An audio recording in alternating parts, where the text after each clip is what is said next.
शुरू में ही देखे के मिल जाई जौन वीडियो बस शुरू में क्या कि वीडियो हम बाद में बनावत तनी। अभी आप लोग रिव्यू देखम जा क्या कि मैं दो चीज़ हमारे से छूट गई रहे ऐसे सोचनी है तो दो लोग के बारे में भी बात कर ली जाओ क्या कि वो मैं छूट गई आप लोग को मैं सुने के ना मिली क्या कि वीडियो में जो खासियत बा दो लोग के भी कारण वही बनल बा। एक तो फीमेल सिंगर प्रियंका सिंह जे कि भोजपुरी के प्रसिद्ध सिंगर बाड़ी, सबसे प्रसिद्ध बाड़ी आज के डेट में और सबसे मतलब मानल जाने वाली। और प्रियंका सिंह के खेसारी लाल यादव जी के साथ जोड़ी जौन उनकर आवाज़ के एकदम जौन खनक बाटे दोनों लोग के मिलेला बहुत मधुर लगेला, अच्छा लगा, कमाल के गायकी कैले बाड़ी में। और दूसरा नंबर पे बाड़े प्रियांशु सिंह जी ए गाना के म्यूजिक डायरेक्टर बड़े कमाल के। आगे आप लोग के तारीफ सुने के मिली, एडिटर के हम तारीफ कैले बानी, VFX एडिटिंग के तारीफ कैले बानी। तो मैं तारीफ कैले बानी कि वीडियो एक क्षण खाते भी आँख आपके हिले नहीं दे पूरा वीडियो हुई, लेकिन उनमें सबसे बड़ खास बात कि म्यूजिक इतना जबरदस्त और गजब बनल बा तो म्यूजिक पे पूरा काम एडिटर साहब कैले बाड़े, इससे वो लोग के चार चांद लाग गई बा दोनों आदमी के काम में। तो म्यूजिक डायरेक्टर प्रियांशु सिंह के काम भी जबरदस्त बा और प्रियंका सिंह के दो आदमी के काम छूट गए सोचने आई पहले ही बना के आप लोग डाल दी।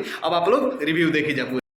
आप लोग बता ना सकत नहीं नु हम कतना खुदा के मतलब कतना एकदम माइंड में एकदम कुछ और सोचबे ना कोई नहीं है गाना के अलावा काहे कि बड़ी चीज़ याद रखे पड़ेगा कभी कॉपी कलम ले लेने की कुछ लिखत बानी ना तो हर चीज़ डीप में बता पाई कोशिश करी ज़्यादा से ज़्यादा जितना चीज़ के आप लोग बता पाई। रिव्यू का मतलब ये बा कि गहराई में आप लोग बताई अपना अंदाज में भोजपुरी हमारा नहीं बुझत कि रिव्यू का वजह का अथी कह भोजपुरियन की ये खासियत बा वो गाना चाहे डांसिंग एक्टिंग का देखे में जो अच्छा लगे आपके सुने में अच्छा लगा था तभी तो अगर रिव्यू सुन जाता है जो चीज़ बताओ नहीं वो खास बताओ नहीं परफेक्ट बताओ नहीं तो कुछ यादगार चीज़ आपके गाना की याद दिलाओ नहीं कुछ में यादगार दिलाओ नहीं। खेसारी लाल यादव जी लास्ट अंतरा शायद बा जब एकदम खड़ा रहा सीधा पैर पे खड़ा बड़े वो पैरवा मोड़ के उसी ना भूल पावता नहीं उस सिर भूल पावता नहीं। हाँ पहले तो वीडियो की कुछ नया चीज़ के बारे में लिरिक्स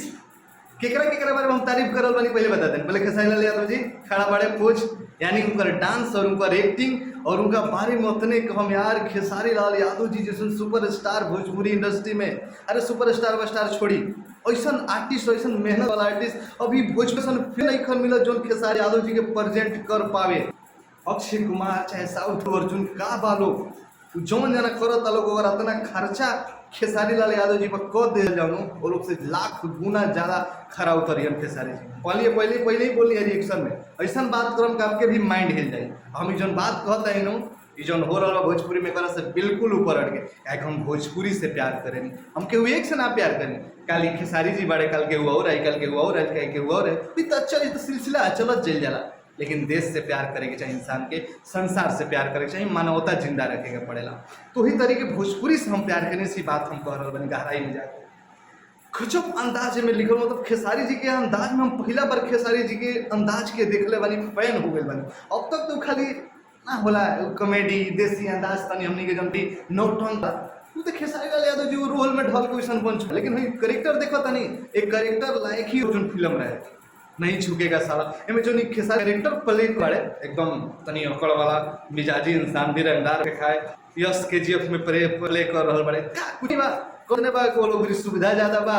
लोग बेस्ट बा परफॉर्म ज़्यादा बा दर्शन सुने वाला बड़े। अब ये गाना के 6 मिलियन गए गाना का सच बोली एक गाना के पूरे बिहार यूपी गाना गली गली में चाहिए इतना लेवल के गाना गाना के आपके बार पूरे गाना नहीं है तब यूज करें और ये गाना अच्छा लगा था है गाना के शब्द गाना में सबसे कॉम्बिनेशन मिलल हर चीज़ का कॉम्बिनेशन मिल गई जहाँ खेसारी लाल यादव जी का अंदाज सबसे गाना खातिर सुधार और धन्यवाद जाबनी धुन म्यूजिक के ऐसा चैनल के आप लोग सपोर्ट करी जा म्यूजिक गामा वर्ल्ड वाइड ये सब कुछ नया आइल बड़े से सच भोजपुरी के तरीके ही बदल दिले भाई के अच्छा काम के करा कहा जाला बेस्ट काम के करा कहा जाला ई हमनी के आर्टिस्ट बुझा ठीक बा हमरा तन वीडियो फसिए क्लिक कर ले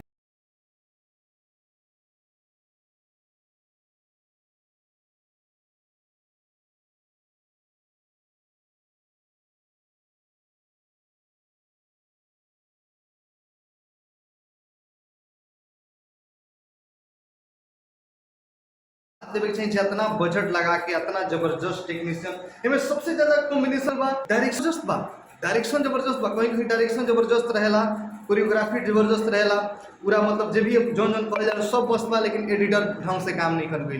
VFX जबरदस्त नहीं है हमें VFX एडिटर कहली चाहे डायरेक्शन कहली हर चीज़ बेस्ट बा लोकेशन बेस्ट बा वो जब खेसारी लाल यादव जी की एक्टिंग और परफॉर्मेंस और बेहतर बन जाता। दूसर का चीज़ राइटर जी के लिखल हम अभी नाम पढ़ब जब भी होके पांडे जी बारे नाम माइल बके फोन पे तब पांडे जी सबके में छोगाड़ा बोले तो आज एक बाद हमार सरकार बा जब कौन सा बड़ी मेघा शाह जी कहतरी हमार हर राज्य में हमार सरकार बा ये अंदाज एकदम यादगार बा, शब्द याद बा जौन हम बताई यहाँ खेसारी जी को खड़ा रहे कि स्टाइल एकदम बेहतर बा। खेसारी लाल जी जब एगो वो एटीट्यूड में सिगरेट पियत रहे चाहे जौन पियत रहे वो जबरदस्त लगा था। VFX वीडियो एडिटिंग कमाल के कल गई बा, हर चीज मतलब प्रेजेंट बता इतना देखे में अच्छा लगा था, वीडियो इतना अच्छा लगा था कि वीडियो शुरू से अंत तक बांध के रखा था। तो ये तरह एक चीज के बाद लेकिन अब चलो जब डीप में बात करे खातिर सबसे ज्यादा बात कही जाओ खेसारी लाल यादव जी कमाल के एक्टिंग कैले बड़े, कमाल के में लाग रहा बड़े, कमाल के डांस स्टेप कर रहा बड़े, कमाल के डांस स्टेप। ये सब खेसारी जी से ये कहना बा कुछ बड़ा लेवल पे करी, कुछ ऐसा फिल्म करी जौन की रोज जो आप कैले बानी नु एक टाइप के फिल्म होके तनी खर्चा होके लेवल पर जब गाना पर प्रोड्यूसर आवत रहे तो कुछ ना कुछ ऐसा स्टोरी प्रोड्यूसर था अब आइबे करियन भोजपुरी में जे कुछ भोजपुरी के बढ़िया और कुछ नया करे के कोशिश करस। कमाल के मैं परफॉर्मेंस आपके देख के बिल्कुल ना लागल आनू कि अब खेसारी लाल यादव जी पूरी सुपरस्टार ऐसा लगा खेसारी यादव जी भोजपुरी बहुत बड़ा स्टार एक साथ इंडस्ट्री बोली करे वाला हो जो एनर्जी और परफॉर्मेंस और लुक लागल छू गई जबरदस्त बाटे। अतने को हम पूरा मिला के वीडियो जबरदस्त बा, बस तनी नाम पढ़ लियो जो के बाटे काहे के डायरेक्टर साहब के नाम पढ़े के मन करता, एडिटर के नाम पढ़े के मन करता। कमाल के वीडियो बनावल गइल बा, चार चांद लागल बा वीडियो दूर एक बारे में यही से बहुत कम बात भेल कि का कहीं सब कुछ एक में हर चीज बेस्ट बा। आपके बताइए देनी इतना बेस्ट बा कि में कुछ याद करे लायक बा। खेसारी लाल यादव जी के एक डांस स्टेप जो कि एकदम यूनिक बा, एकदम नया बा, पिछला कहीं वीडियो में डांस स्टेप नहीं कर के खेसारी जी वो तरीका के एटीट्यूड जौन वो तरीका के रॉप रख ले बड़े कमाल के बा, ड्रेसिंग सेंस एक्सप्रेशन सब जबरदस्त बा। बैकग्राउंड डांसर लोग के आप लोग देखिए कितना जबरदस्त क्रिएशन भाई। हम डायरेक्टर साहब के नाम पढ़ल चाहते हैं, कोरियोग्राफर लकी विश्वकर्मा जी अभी भोजपुरी में जो सबसे ज़्यादा क्रिएशन है सबसे ज़्यादा मेहनत डायरेक्शन में कर रहा बा, सॉरी कोरियोग्राफी में कर रहा बा आ कमाल कुछ नया कर रहा बा लकी विश्वकर्मा जी। सैल्यूट बा। उम्मीद रहे काफ़ी होकम जबरदस्त काम बाटे, काफ़ी जबरदस्त कोरियोग्राफी बाटे, डांस इतना अच्छा खेसारी जी से सही डांस आप करवाओ रही इतने कहना वैसे ही करवाओ रही और बेस्ट लेवल के डांस करवाई जबरदस्त। ऐसा लगा जैसे हम साउथ के कोनो आइटम चाहे कोनो साउथ के वीडियो सॉन्ग देख रहा बानी, जबरदस्त लगा एकदम। असिस्टेंट डायरे कोरियोग्राफर सुरेश पटेल जी वाले जबरदस्त बा सर, DOP जी देवेंद्र तिवारी जी अरे जबरदस्त डायरेक्टर लकी विश्वकर्मा जी अरे सैल्यूट बा। बहुत बहुत धन्यवाद आपके बाटे का आप हमारा भोजपुरी के इतना निखरनी भोजपुरी के कोरियोग्राफी के भोजपुरी के डायरेक्शन के भोजपुरी के हर चीज़ के इतना मेहनत करके आप निखारा तनी और स्टैंडर्ड के बढ़ावा तनी ओकरा खातिर लकी विश्वकर्मा जी बहुत बहुत धन्यवाद। आप लोग भी सैल्यूट करेगा लकी विश्वकर्मा जी। फिर यूट्यूब पे आप केला इंस्टाग्राम पे सर्च करम जाए यहाँ के ID बा अपन डांस वांस डालत रहे हम देखे नहीं और काफ़ी अच्छा इंसान हो, हमेशा हमारा पे प्यार आशीर्वाद देते रहे, सपोर्ट में रहे। बहुत बढ़िया director makeup man Pankaj Sonu ji, management editor के भी हम नाम पढ़ल चाहते हैं क्या एडिटर जी के भी और VFX का बा। आर्ट डायरेक्टर नागेंद्र जी वाले, production head makeup man Pankaj Sonu ji, editor विकास दुबे जी अरे दुबे जी विकास जी कमाल के पहला बार कोनो गाना के एक दुगो हो पहले कहले हम बहुत कम होला कि जब एडिटर का आदमी नाम सर्च करेला एमें जब VFX का भाई निकल के आपके ही देखा तनी एडिटर और डायरेक्टर जी के जुगलबंदी जो मिला बनो चार चांद लगा दिल बा। सब मिला के वीडियो बहुत जबरदस्त बा और एक गाना के बहुत ज़्यादा बाजे के पड़ी, लेकिन अफसोस बा तो ऐसा गाना के देखे वाला और सुने वाले भोजपुरी में अभी बहुत कम दर्शक बाड़े। आवे वाला दिन में बढ़ सकता रही प्रयास आप लोग एक दिन जरूर रंग लाई। जय भोजपुरी एकता बना के रखी। आप लोग रिव्यू हमारे कैसा लागल, कुछ गलती भइल हुई तो सिखाई जब अपन भाई बेटा समझ के माफ करो। जय भोजपुरी।